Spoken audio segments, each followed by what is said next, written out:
என்னோட 1,00,000 subscriber channel ஒன்று டிமானிடைஸ் ஆயிடுச்சு. அது காரணம் என்னன்னு பார்த்தோம்னா, நானே வீடியோ கேப்சர் பண்ணி எடிட் பண்ணி யூடியூப்ல அப்லோட் பண்ணிட்டு இருந்தேன். பட் எனக்கு டைம் கிடைக்காதனால நான் மோட்டிவேஷன் வீடியோ பிளான் பண்ணணும் அப்படின்னு சொல்லி ஈஸியாக ஒருத்தவங்களோட கண்டென்ட் எடுத்து ஒரு சாங் எடுத்து அதை எடிட் பண்ணி நான் போஸ்ட் பண்ணிட்டு இருந்தேன் இன்ஸ்டா அண்ட் யூடியூப்ல.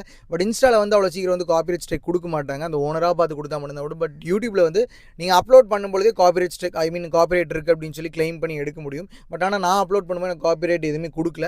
பட் ஆனால் எனக்கு ரெவன்யூ ஜென்ரேட் ஆச்சு. அந்த பே அவுட் டைமில் வந்து என்னோட வந்து காப்பிரைட் ஸ்ட்ரைக் கொடுத்தாங்க. டிமானிடைஸ் ஆயிடுச்சு என்னோட அக்கௌண்ட். டிமானிடைஸ் ஆச்சுன்னா திரும்ப மானிடைஸ் பண்ணுறது, திரும்ப வந்து அமௌண்ட் வரதுக்கு என்ன பண்ணணும்னா, எனக்கு 1000 சப்ஸ்கிரைபர் ஆல்ரெடி இருக்காங்க.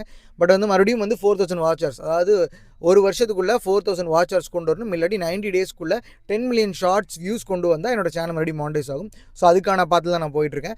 அண்ட் மோரோவராக கண்டென்ட் கிரியேஷனில் என்ன ஒரு விஷயம் அப்படின்னா, யூடியூப்பில் வந்து காப்பிரைட் ஸ்ட்ரைக் இல்லாமல் என்ன பண்ணலாம் அப்படின்னு பார்த்தோன்னா, ஒரு வீடியோ நீங்கள் எடுத்து யூஸ் பண்ணுறீங்கன்னா அது வந்து ஒரு 4 to 5 செகண்ட்ஸ், வேறு ஒரு வீடியோ யூஸ் பண்ணிங்கன்னா மினிமம் ஒரு 3 to 4 செகண்ட்ஸில் கட் பண்ணிட்டு, அண்ட் மோரோவராக அதில் வந்து எடிட்டிங் கொஞ்சம் அதிகமாக கொடுத்தீங்கன்னா அந்த 3 to 4 செகண்ட்ஸ்க்கு உங்களோட வீடியோ வந்து காப்பிரைட் இல்லாமல் போகிறதுக்கு வந்து வாய்ப்புகள் அதிகமாக இருக்குது. ஸோ இன்னும் இந்த மாதிரி கண்டென்ட் கிரியேஷன் ஐடியாஸ்க்கு மறக்காமல் சேனலையும் அண்ட் பேஜை ஃபாலோ அண்ட் சப்ஸ்கிரைப் பண்ணி வச்சுக்கோங்க.